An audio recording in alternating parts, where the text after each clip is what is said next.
Hello guys, ഇഷ്ടം മാത്രം പുത്തൻ പ്രൊമോ വിശേഷങ്ങളിലേക്ക് എല്ലാ കൂട്ടുകാർക്കും സ്വാഗതം. അങ്ങനെ നമ്മുടെ പുതിയ പ്രൊമോയിൽ നമ്മുടെ ആദിമോനെ വരുതിയിലാക്കാനുള്ള ശ്രമത്തിലാട്ടോ നമ്മുടെ മഹേഷ്. അപ്പൊ മഹേഷ് നമ്മുടെ ഇഷിതയോട് പറയുന്നുണ്ട്, അവൻ എന്നെ സ്നേഹത്തോടെ ഡാഡി എന്ന് വിളിച്ചാൽ മതി, അതിന് എത്ര നാൾ വേണമെങ്കിലും ഞാൻ കാത്തിരുന്നോളാം എന്ന് നമ്മുടെ ഇഷിതയോട് പറയുന്നുണ്ട്. അപ്പൊ ഇഷിത വാക്ക് കൊടുക്കുന്നുണ്ട്, അത് ഞാൻ നടത്തി തന്നിരിക്കും എന്നൊക്കെ പറഞ്ഞു. അപ്പുറത്താണെങ്കിലും നമ്മുടെ ആകാശ് ആദിമോനെ വശത്താക്കാൻ വേണ്ടി ഓരോന്നൊക്കെ ചെയ്യാൻ പോകുന്നുണ്ട്, ഓരോന്ന് അനുസരിപ്പിക്കുന്നുണ്ട്. അപ്പൊ നമ്മുടെ ആദിമോൻ പറയും, ഞാൻ എന്തിനാ നിങ്ങൾ അനുസരിക്കണം, നിങ്ങൾ എന്റെ ഡാഡി ഒന്നും അല്ലല്ലോ എന്നൊക്കെ പറയുമ്പോൾ അവിടെ ചെറിയ ആകാശവും ആദിമോനും തമ്മിൽ ചെറിയ അടിപിടിയൊക്കെ ഉണ്ടാവുന്നുണ്ട്. പിന്നെ നമ്മുടെ രചന ഇടപെട്ടാണ് ഇവരെ രണ്ടുപേരെ മാറ്റി നിർത്തുന്നത് കേട്ടോ. അങ്ങനെ കുറച്ച് സീനുകളെ ഏറ്റവും ഒടുവിൽ നമ്മുടെ ഇഷിത എന്തോ ചെയ്തുകൊണ്ടിരിക്കുമ്പോൾ എന്തോ പറ്റുന്നുണ്ട് തലയിൽ. ഇഷിതയുടെ മഹേഷിന്റെ തല തമ്മിലൊന്ന് ചെറുതായിട്ടൊന്ന് കൂട്ടിമുട്ടുന്നുണ്ടേ.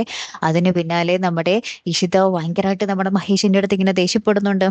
നിങ്ങൾ എന്നോട് ഇങ്ങനെയൊക്കെ ചെയ്യാൻ നിങ്ങളുടെ ആരെങ്കിലും ആണോ ഞാൻ എന്നൊക്കെ ഇങ്ങനെ ഭയങ്കരമായിട്ട് ചോദിക്കുന്നൊക്കെയുണ്ട്. അപ്പൊ നമ്മുടെ മഹേഷ് ഇങ്ങനെ ഭയങ്കരമായിട്ട് ചിരിച്ചുകൊണ്ട് നാണത്തോടുകൂടി ചിരിച്ചുകൊണ്ടൊക്കെ നിൽക്കുന്നുണ്ട്. ആരെങ്കിലോ അപ്പൊ ആരും അല്ലേ എന്നൊക്കെ ഇങ്ങനെ ചോദിച്ചു നിൽക്കുന്ന ഒരു അടിപൊളി രംഗങ്ങൾ തന്നെയാട്ടോ ഏറ്റവും ഒടുവിൽ കാണുവാൻ സാധിച്ചതേ. കാത്തിരുന്ന് തന്നെ കാണാട്ടോ. അടുത്തൊരു വീഡിയോയുമായി വരുന്നത് വരയ്ക്കും ഗുഡ് ബൈ.